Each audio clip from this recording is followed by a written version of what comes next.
বাবার দয়া মাঝে মধ্যে আর মায়ের দয়া সব সময়। হোসাইন বাবার পা ধরে কাঁদতেছে আর বলতেছে বাবাই ভালো, মা ভালো না।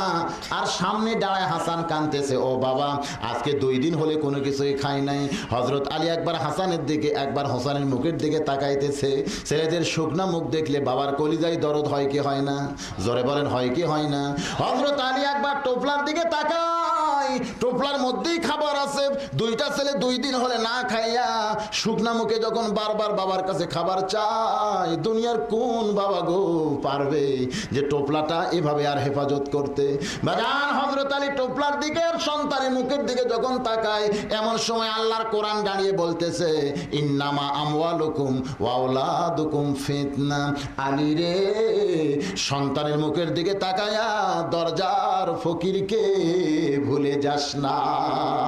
জোরে সোরে বলেন সুবহানাল্লাহ। আলী